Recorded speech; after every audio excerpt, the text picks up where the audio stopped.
आपका स्वागत है साहित्यिक पाखी यूट्यूब चैनल पर। लीजिए सुनिए मुंशी प्रेमचंद द्वारा रचित कहानी बहिष्कार।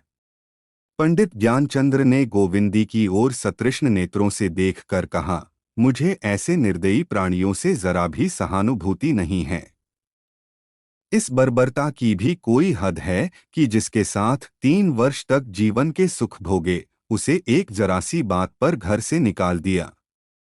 गोविंदी ने आंखें नीची करके पूछा, आखिर क्या बात हुई थी? ज्ञानचंद्र, कुछ भी नहीं। ऐसी बातों में कोई बात होती है। शिकायत है कि कालिंदी जबान की तेज है।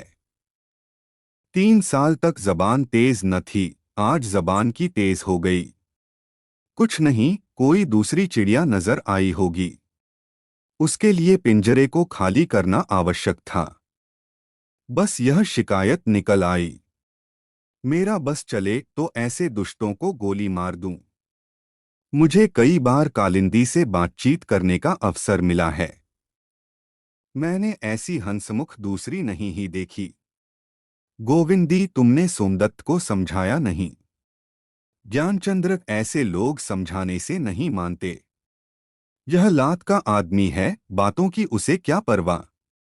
मेरा तो यह विचार है कि जिससे एक बार संबंध हो गया, फिर चाहे वह अच्छी हो या बुरी, उसके साथ जीवन भर निर्वाह करना चाहिए। मैं तो कहता हूं, अगर स्त्री के कुल में कोई दोष भी निकल आए तो क्षमा से काम लेना चाहिए।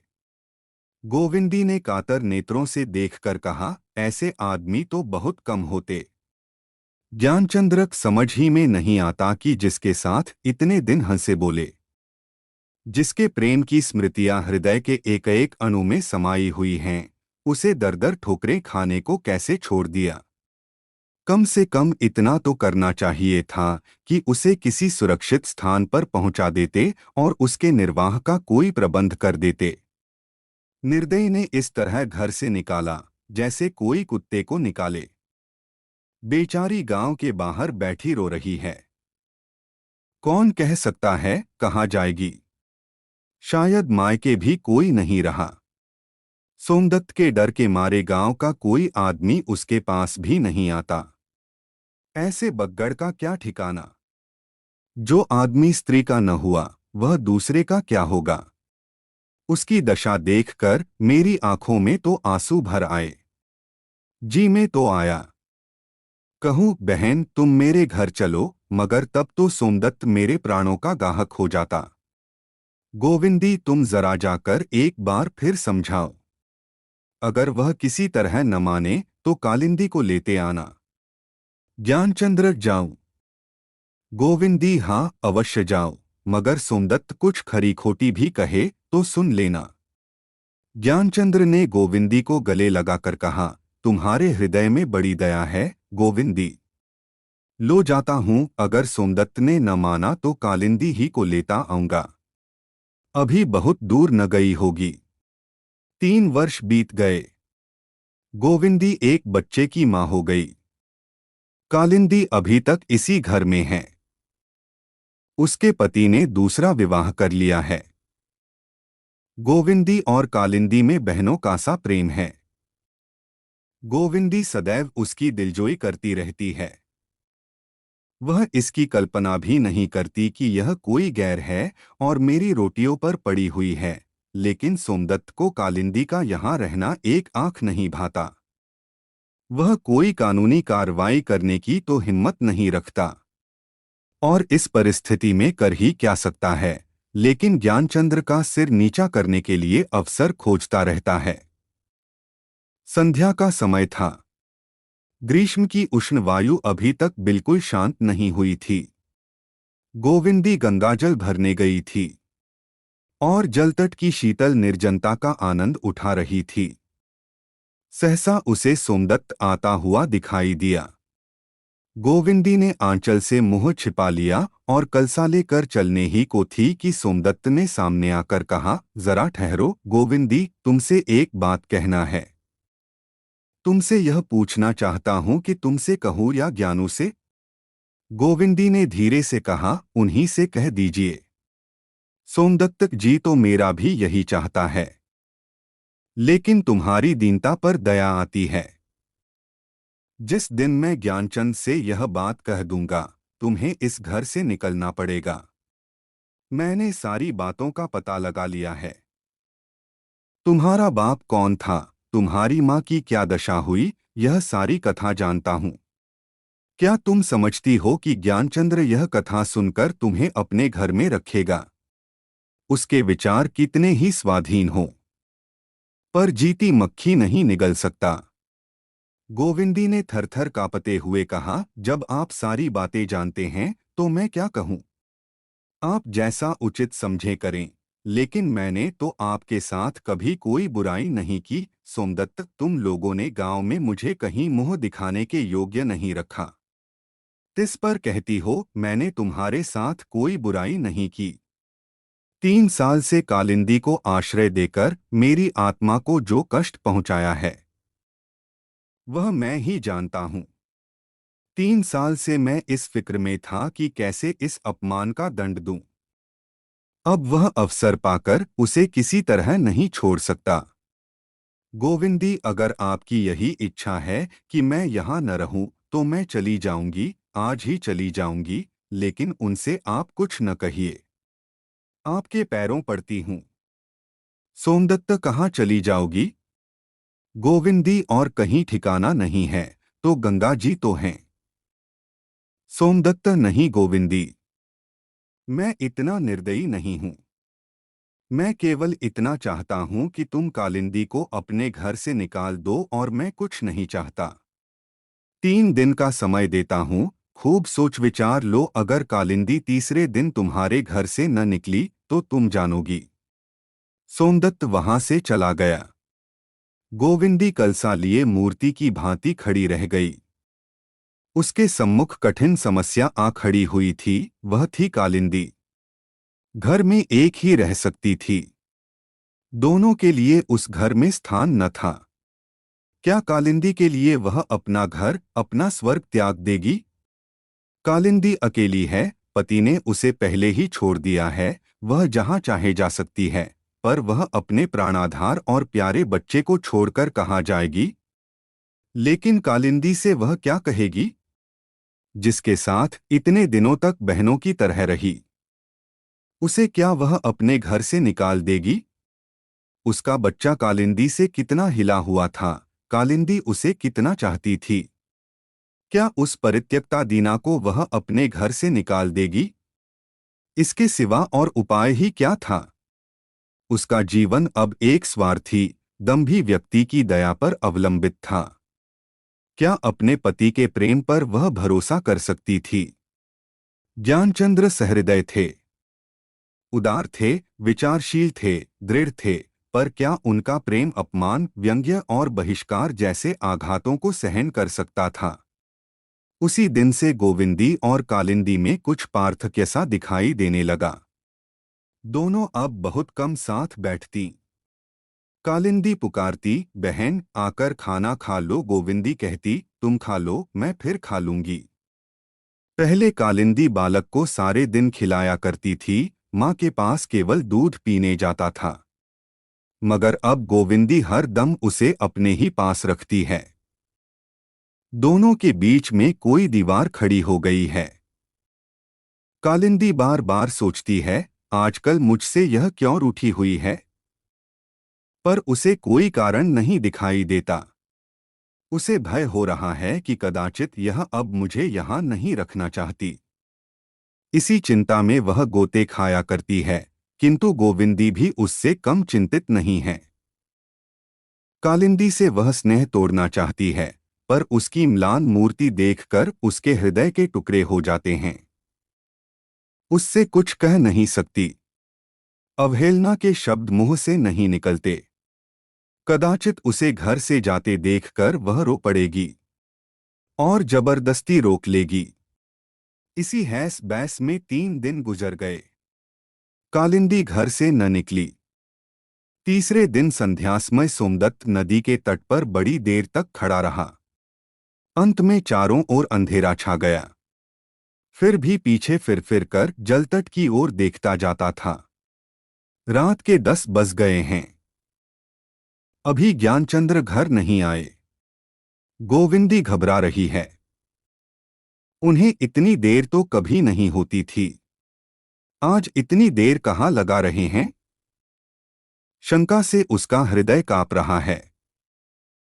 सहसा मर्दाने कमरे का द्वार खुलने की आवाज आई। गोविंदी दौड़ी हुई बैठक में आई, लेकिन पति का मुख देखते ही उसकी सारी देह शिथिल पड़ गई। उस मुख पर हास्य था, पर उस हास्य में भाग्य तिरस्कार झलक रहा था। विधिवाम ने ऐसे सीधे सादे मनुष्य को भी अपने क्रीड़ा कौशल के लिए चुन लिया। क्या वह रहस्य रोने के योग्य था? रहस्य रोने की वस्तु नहीं, हंसने की वस्तु है। ज्ञानचंद्र ने गोविंदी की ओर नहीं देखा। कपड़े उतारकर सावधानी से अलगनी पर रखे, जूता उतारा और फर्श पर बैठकर एक पुस्तक के पन्ने उलटने लगा। गोविंदी ने डरते डरते कहा, आज इतनी देर कहाँ की? भोजन ठंडा हो रहा है। ज्ञानचंद्र ने फर्श की ओर ताकते हुए कहा, तुम लोग भोजन कर लो, मैं एक मित्र के घर खाकर आया हूं। गोविंदी इसका आशय समझ गई। एक क्षण के बाद फिर बोली, चलो थोड़ा सा ही खा लो, ज्ञानचंद्र अब बिल्कुल भूख नहीं है। गोविंदी, तो मैं भी जाकर सो रहती हूं। ज्ञानचंद्र ने अब गोविंदी की ओर देखकर कहा, क्यों? तुम क्यों न खाओगी? वह और कुछ न कह सकी। गला भर आया। ज्ञानचंद्र ने समीप आकर कहा, मैं सच कहता हूं गोविंदी, एक मित्र के घर भोजन कर आया हूं। तुम जाकर खा लो। गोविंदी पलंग पर पड़ी हुई चिंता, नैराश्य और विषाद के अपार सागर में गोते खा रही थी। यदि कालिंदी का उसने बहिष्कार कर दिया होता तो आज उसे इस विपत्ति का सामना न करना पड़ता। किंतु यह अमानुषिक व्यवहार उसके लिए असह्य था और इस दशा में भी उसे इसका दुख न था। ज्ञानचंद्र की ओर से यूं तिरस्कृत होने का भी उसे दुख न था। जो ज्ञानचंद्र नित्य धर्म और सज्जनता की डींगे मारा करता था, वही आज इसका इतनी निर्दयता से बहिष्कार करता हुआ जान पड़ता था। उस पर उसे लेशमात्र भी दुख, क्रोध या द्वेष न था। उसके मन को केवल एक ही भावना आंदोलित कर रही थी। वह अब इस घर में कैसे रह सकती है? अब तक वह इस घर की स्वामिनी थी, इसलिए न कि वह अपने पति के प्रेम की स्वामिनी थी, पर अब वह प्रेम से वंचित हो गई थी। अब इस घर पर उसका क्या अधिकार था? वह अब अपने पति को मुंह ही कैसे दिखा सकती थी? वह जानती थी ज्ञानचंद्र अपने मुंह से उसके विरुद्ध एक शब्द भी न निकालेंगे, पर उसके विषय में ऐसी बातें जानकर क्या वह उससे प्रेम कर सकते थे? कदापि नहीं। इस वक्त न जाने क्या समझकर चुप रहे। सवेरे तूफान उठेगा। कितने ही विचारशील हों, पर अपने समाज से निकल जाना कौन पसंद करेगा? स्त्रियों की संसार में कमी नहीं। मेरी जगह हजारों मिल जाएंगी। मेरी किसी को क्या परवाह? अब यहां रहना बेहयाई है। आखिर कोई लाठी मारकर थोड़े ही निकाल देगा। हयादार के लिए आंख का इशारा बहुत है। मुंह से न कहें, मन की बात और भाव छिपे नहीं रहते। लेकिन मीठी निद्रा की गोद में सोए हुए शिशु को देखकर ममता ने उसके अशक्त हृदय को और भी कातर कर दिया। इस अपने प्राणों के आधार को वह कैसे छोड़ेगी? शिशु को उसने गोद में उठा लिया और खड़ी रोती रही। 3 साल कितने आनंद से गुजरे। उसने समझा था कि इसी भांति सारा जीवन कट जाएगा, लेकिन उसके भाग्य में इससे अधिक सुख भोगना लिखा ही न था। करुण वेदना में डूबे हुए ये शब्द उसके मुख से निकल आए। भगवान, अगर तुम्हें इस भांति मेरी दुर्गति करनी थी तो 3 साल पहले क्यों न की? उस वक्त यदि तुमने मेरे जीवन का अंत कर दिया होता तो मैं तुम्हें धन्यवाद देती। 3 साल तक सौभाग्य के सुरमय उद्यान में सौरभ, समीर और माधुर्य का आनंद उठाने के बाद इस उद्यान ही को उजाड़ दिया। हाँ, जिन पौधों को उसने अपने प्रेम जल से सींचा था, वे अब निर्मम दुर्भाग्य के पैरों तले कितनी निष्ठुरता से कुचले जा रहे थे। ज्ञानचंद्र के शील और स्नेह का स्मरण आया तो वह रो पड़ी। मृदु स्मृतियां आकर हृदय को मसोसने लगीं। सहसा ज्ञानचंद्र के आने से वह संभल बैठी। कठोर से कठोर बातें सुनने के लिए उसने अपने हृदय को कड़ा कर लिया, किंतु ज्ञानचंद्र के मुख पर रोष का चिन्ह भी न था। उन्होंने आश्चर्य से पूछा, क्या तुम अभी तक सोई नहीं? जानती हो कै बजे हैं? 12 से ऊपर हैं। गोविंदी ने सहमते हुए कहा, तुम भी तो अभी नहीं सोए। ज्ञानचंद्र, मैं न सोऊं तो तुम भी न सो। मैं न खाऊं तो तुम भी न खाओ। मैं बीमार पड़ूं तो तुम भी बीमार पड़ो।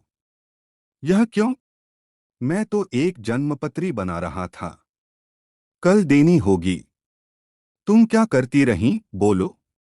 इन शब्दों में कितना सरल स्नेह था। क्या तिरस्कार के भाव इतने ललित शब्दों में प्रकट हो सकते हैं? प्रवंचकता क्या इतनी निर्मल हो सकती है? शायद सोमदत्त ने अभी वज्र का प्रहार नहीं किया। अवकाश न मिला होगा, लेकिन ऐसा है तो आज घर इतनी देर में क्यों आए? भोजन क्यों न किया? मुझसे बोले तक नहीं, आंखें लाल हो रही थीं। मेरी ओर आंख उठाकर देखा तक नहीं। क्या यह संभव है कि इनका क्रोध शांत हो गया हो? यह संभावना की चरम सीमा से भी बाहर है। तो क्या सोमदत्त को मुझ पर दया आ गई? पत्थर पर दूब जमी। गोविंदी कुछ निश्चय न कर सकी।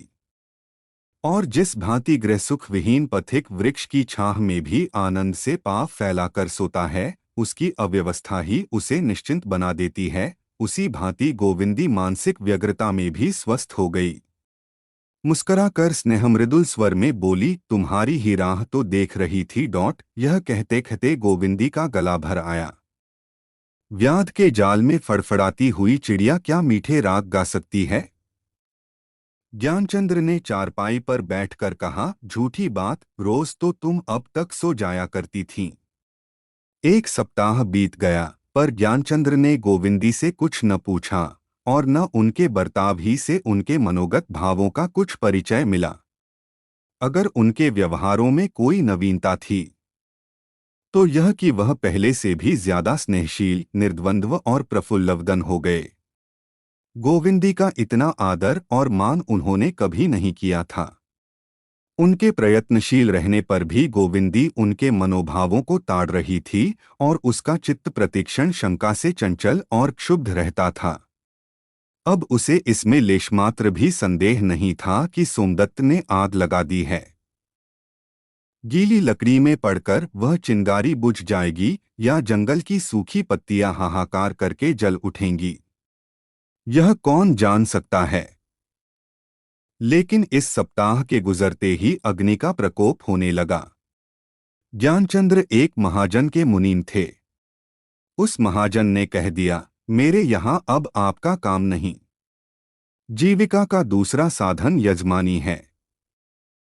यजमान भी एक एक करके उन्हें जवाब देने लगे, यहाँ तक कि उनके द्वार पर आना जाना बंद हो गया।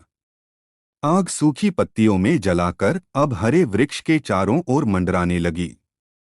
पर ज्ञानचंद्र के मुख में गोविंदी के प्रति एक भी कटु अमृदु शब्द न था। वह इस सामाजिक दंड की शायद कुछ परवाह न करते, यदि दुर्भाग्यवश इसने उनकी जीविका के द्वार न बंद कर दिए होते। गोविंदी सब कुछ समझती थी, पर संकोच के मारे कुछ न कह सकती थी। उसी के कारण उसके प्राणप्रिय पति की यह दशा हो रही है, यह उसके लिए डूब मरने की बात थी। पर कैसे प्राणों का उत्सर्ग करे, कैसे जीवन मोह से मुक्त हो, इस विपत्ति में स्वामी के प्रति उसके रोम रोम से शुभकामनाओं की सरितासी बहती थी, पर मुंह से एक शब्द भी न निकलता था। भाग्य की सबसे निष्ठुर लीला उस दिन हुई जब कालिंदी भी बिना कुछ कहे सुने सोमदत्त के घर जा पहुंची। जिसके लिए यह सारी यातनाएं झेलनी पड़ीं, उसी ने अंत में बेवफाई की। ज्ञानचंद ने सुना तो केवल मुस्करा दिए, पर गोविंदी इस कुटिल आघात को इतनी शांति से सहन न कर सकी। कालिंदी के प्रति उसके मुख से अप्रिय शब्द निकल ही आए। ज्ञानचंद्र ने कहा, उसे व्यर्थ ही कोसती हो प्रिय, उसका कोई दोष नहीं। भगवान हमारी परीक्षा ले रहे हैं। इस वक्त धैर्य के सिवा हमें किसी से कोई आशा न रखनी चाहिए। जिन भावों को गोविंदी कई दिनों से अंतस्तल में दबाती चली आती थी, वे धैर्य का बांध टूटते ही बड़े वेग से बाहर निकल पड़े। पति के सम्मुख अपराधियों की भांति हाथ बांधकर उसने कहा, स्वामी, मेरे ही कारण आपको यह सारे पापड़ बेलने पड़ रहे हैं। मैं ही आपके कुल की कलंकिनी हूँ। क्यों न मुझे किसी ऐसी जगह भेज दीजिए जहाँ कोई मेरी सूरत तक न देखे। मैं आपसे सत्य कहती हूँ। ज्ञानचंद्र ने गोविंदी को और कुछ न कहने दिया। उसे हृदय से लगाकर बोले, प्रिय, ऐसी बातों से मुझे दुखी न करो। तुम आज भी उतनी ही पवित्र हो जितनी उस समय थीं, जब देवताओं के समक्ष मैंने आजीवन पत्नी व्रत लिया था। तब मुझसे तुम्हारा परिचय न था। अब तो मेरी देह और आत्मा का एक एक परमाणु तुम्हारे अक्षय प्रेम से आलोकित हो रहा है।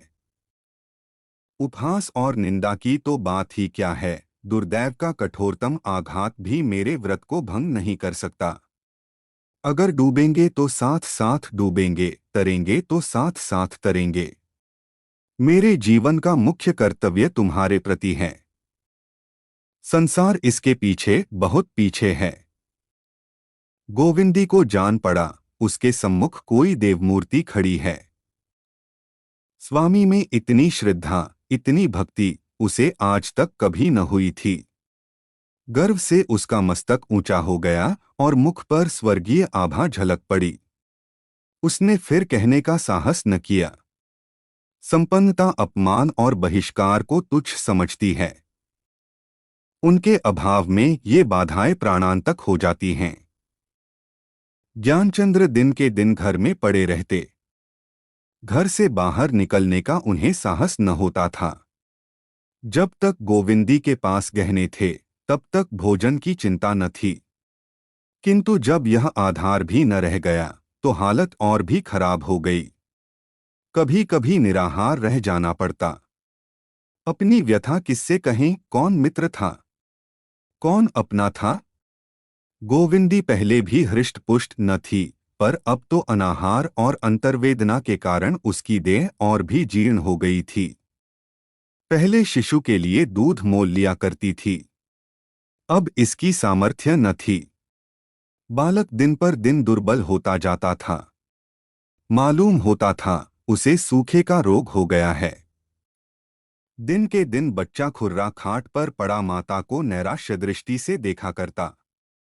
कदाचित उसकी बाल बुद्धि भी अवस्था को समझती थी। कभी किसी वस्तु के लिए हठ न करता।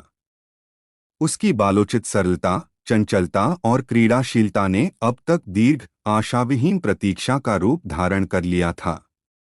माता पिता उसकी दशा देखकर मन ही मन कुढ़कुढ़ कर रह जाते थे। संध्या का समय था। गोविंदी अंधेरे घर में बालक के सिरहाने चिंता में मग्न बैठी थी। आकाश पर बादल छाए हुए थे और हवा के झोंके उसके अर्धनग्न शरीर में शर के समान लगते थे। आज दिन भर बच्चे ने कुछ न खाया था। घर में कुछ था ही नहीं। क्षुधाग्नि से बालक छटपटा रहा था, पर या तो रोना न चाहता था या उसमें रोने की शक्ति ही न थी। इतने में ज्ञानचंद्र तेली के यहाँ से तेल लेकर आ पहुँचे। दीपक जला। दीपक के क्षीण प्रकाश में माता ने बालक का मुख देखा तो सहम उठी। बालक का मुख पीला पड़ गया था और पुतलियां ऊपर चढ़ गई थीं। उसने घबराकर बालक को गोद में उठाया। देह ठंडी थी। चिल्लाकर बोली, हाँ भगवान, मेरे बच्चे को क्या हो गया। ज्ञानचंद्र ने बालक के मुख की ओर देखकर एक ठंडी सांस ली और बोले, ईश्वर, क्या सारी दयादृष्टि हमारे ही ऊपर करोगे। गोविंदी, हाय, मेरा लाल मारे भूख के शिथिल हो गया है। कोई ऐसा नहीं जो इसे 2 घूंट दूध पिला दे। यह कहकर उसने बालक को पति की गोद में दे दिया और एक लुटिया लेकर कालिंदी के घर दूध मांगने चली। जिस कालिंदी ने आज 6 महीने से इस घर की ओर ताका न था, उसी के द्वार पर दूध की भिक्षा मांगने जाते हुए उसे कितनी ग्लानि, कितना संकोच हो रहा था, वह भगवान के सिवा और कौन जान सकता है। यह वही बालक है जिस पर एक दिन कालिंदी प्राण देती थी, पर उसकी ओर से अब उसने अपना हृदय इतना कठोर कर लिया था कि घर में कई गौएं लगने पर भी एक चिल्लू दूध न भेजा। उसी की दया भिक्षा मांगने आज अंधोरी रात में भीगती हुई गोविंदी दौड़ी जा रही है। माता, तेरे वात्सल्य को धन्य है। कालिंदी दीपक लिए दालान में खड़ी गाय दुहा रही थी। पहले स्वामिनी बनने के लिए वह सौत से लड़ा करती थी। सेविका का पद उसे स्वीकार न था। अब सेविका का पद स्वीकार करके स्वामिनी बनी हुई थी। गोविंदी को देखकर तुरंत निकल आई और विस्मय से बोली, क्या है बहन, पानी बूंदी में कैसे चली आई? गोविंदी ने सकुचाते हुए कहा, लाला बहुत भूखा है कालिंदी, आज दिन भर कुछ नहीं मिला, थोड़ा सा दूध लेने आई हूं। कालिंदी भीतर जाकर दूध का मटका लिए बाहर निकल आई और बोली, जितना चाहो ले लो गोविंदी, दूध की कौन कमी है। लाला तो अब चलता होगा, बहुत जी चाहता है कि जाकर उसे देखाऊं, लेकिन जाने का हुक्म नहीं है। पेट पालना है तो हुक्म मानना ही पड़ेगा। तुमने बतलाया ही नहीं, नहीं तो लाला के लिए दूध का तोड़ा थोड़ा है। मैं चली क्या आई कि तुमने उसका मुंह देखने को तरसा डाला। मुझे कभी पूछता है। यह कहते हुए कालिंदी ने दूध का मटका गोविंदी के हाथ में रख दिया। गोविंदी के आंखों से आंसू बहने लगे। कालिंदी इतनी दया करेगी, इसकी उसे आशा नहीं थी। अब उसे ज्ञान हुआ कि यह वही दयाशीला, सेवापरायण रमणी है जो पहले थी। लेशमात्र भी अंतर न था। बोली, इतना दूध लेकर क्या करूंगी बहन, इस लोटिया में डाल दो। कालिंदी, दूध छोटे बड़े सभी खाते हैं, ले जाओ। धीरे, यह मत समझो कि मैं तुम्हारे घर से चली आई तो बिरानी हो गई। भगवान की दया से अब यहाँ किसी बात की चिंता नहीं है। मुझसे कहने भर की देर है। हाँ, मैं आऊंगी नहीं, इससे लाचार हूं। कल किसी बेला लाला को लेकर नदी किनारे आ जाना, देखने को बहुत जी चाहता है। गोविंदी दूध की हाड़ी लिए घर चली। गर्वपूर्ण आनंद के मारे उसके पैर उड़े जाते थे। दयोढ़ी में पैर रखते ही बोली, जरा दिया दिखा देना, यहाँ कुछ सुझाई नहीं देता। ऐसा न हो कि दूध गिर पड़े। ज्ञानचंद्र ने दीपक दिखा दिया। गोविंदी ने बालक को अपनी गोद में लिटाकर कटोरी से दूध पिलाना चाहा, पर एक घूंट से अधिक दूध कंठ में न गया। बालक ने हिचकी ली और अपनी जीवन लीला समाप्त कर दी। करुण रोदन से घर गूंज उठा। सारी बस्ती के लोग चौंक पड़े, पर जब मालूम हो गया कि ज्ञानचंद्र के घर से आवाज आ रही है, तो कोई द्वार पर न आया। रात भर भग्न हृदय दंपति रोते रहे। प्रातःकाल ज्ञानचंद ने शव उठा लिया और श्मशान की ओर चले। सैकड़ों आदमियों ने उन्हें जाते देखा, पर कोई समीप न आया। कुलमर्यादा संसार की सबसे उत्तम वस्तु है, उस पर प्राण तक न्योछावर कर दिए जाते हैं। ज्ञानचंद के हाथ से वह वस्तु निकल गई जिस पर उन्हें गौरव था। वह गर्व, वह आत्मबल, वह तेज जो परंपरा ने उनके हृदय में कूट कूट कर भर दिया था, उसका कुछ अंश तो पहले ही मिट चुका था। बचा खुचा पुत्र शोक ने मिटा दिया। उन्हें विश्वास हो गया कि उनके अविचार का ईश्वर ने यह दंड दिया है। दुर्वस्था, जीर्णता और मानसिक दुर्बलता सभी इस विश्वास को दृढ़ करती थीं। वह गोविंदी को अब भी निर्दोष समझते थे। उसके प्रति एक कटु शब्द उनके मुंह से न निकलता था, न कोई कटु भाव ही उनके दिल में जगह पाता था। विधि की क्रूर क्रीड़ा ही उनका सर्वनाश कर रही है। इसमें उन्हें लेशमात्र भी संदेह न था। अब यह घर उन्हें फाड़े खाता था। घर के प्राण से निकल गए थे। अब माता किसे गोद में लेकर चांद मामा को बुलाएगी, किसे उपटन मलेगी, किसके लिए प्रातःकाल हलवा पकाएगी। अब सब कुछ शून्य था। मालूम होता था कि उनके हृदय निकाल लिए गए हैं। अपमान, कष्ट, अनाहार, इन सारी विडंबनाओं के होते हुए भी बालक की बालक्रीड़ाओं में वे सब कुछ भूल जाते थे। उसके स्नेहमय लालन पालन में ही अपना जीवन सार्थक समझते थे। अब चारों ओर अंधकार था। यदि ऐसे मनुष्य हैं जिन्हें विपत्ति से उत्तेजना और साहस मिलता है, तो ऐसे भी मनुष्य हैं जो आपत्तिकाल में कर्तव्यहीन, पुरुषार्थहीन और उद्यमहीन हो जाते हैं। ज्ञानचंद्र शिक्षित थे, योग्य थे। यदि शहर में जाकर दौड़ धूप करते तो उन्हें कहीं न कहीं काम मिल जाता। वेतन कम ही सही, रोटियों को तो मुहताज न रहते, किंतु अविश्वास उन्हें घर से निकलने न देता था। कहा जाए, शहर में कौन जानता है। अगर दो चार परिचित प्राणी हैं भी तो उन्हें मेरी क्यों परवाह होने लगी। फिर इस दशा में जाए कैसे। देह पर साबित कपड़े भी नहीं। जाने के पहले गोविंदी के लिए कुछ न कुछ प्रबंध करना आवश्यक था। उसका कोई सुभीता न था। इन्हीं चिंताओं में पड़े पड़े उनके दिन कटते जाते थे। यहाँ तक कि उन्हें घर से बाहर निकलते ही बड़ा संकोच होता था। गोविंदी ही पर अन्नोपार्जन का भार था। बेचारी दिन को बच्चों के कपड़े सीती, रात को दूसरों के लिए आटा पीसती। ज्ञानचंद्र सब कुछ देखते थे और माथा ठोक कर रह जाते थे।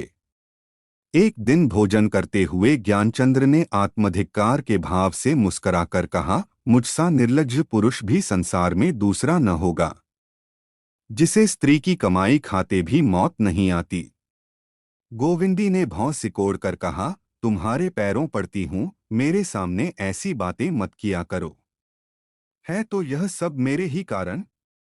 ज्ञानचंद्र, तुमने पूर्व जन्म में कोई बड़ा पाप किया था गोविंदी, जो मुझ जैसे निखट्टू के पाले पड़ी। मेरे जीते ही तुम विधवा हो। धिक्कार है ऐसे जीवन को। गोविंदी, तुम मेरा ही खून पियो, अगर फिर इस तरह की कोई बात मुंह से निकालो। तुम्हारी दासी बनकर मेरा जन्म सफल हो गया। मैं इसे पूर्वजन्म की तपस्या का पुनीत फल समझती हूँ। दुख सुख किस पर नहीं आता। तुम्हें भगवान कुशल से रखें, यही मेरी अभिलाषा है। ज्ञानचंद्र, भगवान तुम्हारी अभिलाषा पूर्ण करें। खूब चक्की पीसो।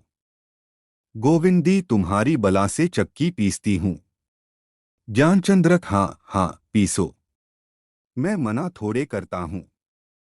तुम न चक्की पीसोगी तो यहाँ मूंछों पर ताव देकर खाएगा कौन। अच्छा, आज दाल में घी भी है। ठीक है, अब मेरी चांदी है, बेड़ा पार लग जाएगा। इसी गांव में बड़े बड़े उच्च कुल की कन्याएं हैं। अपने वस्त्राभूषण के सामने उन्हें और किसी की परवाह नहीं। पति महाशय चाहे चोरी करके लाएं, चाहे डाका मार कर लाएं, उन्हें इसकी परवाह नहीं। तुम में वह गुण नहीं है। तुम उच्च कुल की कन्या नहीं हो। वाहरी दुनिया, ऐसी पवित्र देवियों का तेरे यहाँ अनादर होता है। उन्हें कुल कलंकिनी समझा जाता है। धन्य है तेरा व्यापार। तुमने कुछ और सुना। सोमदत्त ने मेरे असामियों को बहका दिया है कि लगान मत देना, देखें क्या करते हैं। बताओ, जमींदार को रकम कैसे चुकाऊंगा। गोविंदी, मैं सोमदत्त से जाकर पूछती हूं न। मना क्या करेंगे, कोई दिल लगी है। ज्ञानचंद्र, नहीं गोविंदी, तुम उस दुष्ट के पास मत जाना। मैं नहीं चाहता कि तुम्हारे ऊपर उसकी छाया भी पड़े। उसे खूब अत्याचार करने दो। मैं भी देख रहा हूं कि भगवान कितने न्यायी हैं। गोविंदी, तुम असामियों के पास क्यों नहीं जाते। हमारे घर न आए, हमारा छुआ पानी न पिए, या हमारे रुपए भी मार लेंगे। ज्ञानचंद्र, वाह, इससे सरल तो कोई काम ही नहीं है। कह देंगे हम रुपए दे चुके। सारा गांव उसकी तरफ हो जाएगा। मैं तो अब गांव भर का द्रोही हूं। आज खूब डट कर भोजन किया। अब मैं भी रईस हूं। बिना हाथ पैर हिलाए गुलछर्रे उड़ाता हूं। सच कहता हूं तुम्हारी ओर से अब मैं निश्चिंत हो गया। देश विदेश भी चला जाऊं तो तुम अपना निर्वाह कर सकती हो। गोविंदी, कहीं जाने का काम नहीं है। ज्ञानचंद्र तो यहां जाता ही कौन है? किसे कुत्ते ने काटा है जो यह सेवा छोड़कर मेहनत मजूरी करने जाए? तुम सचमुच देवी हो गोविंदी। भोजन करके ज्ञानचंद्र बाहर निकले।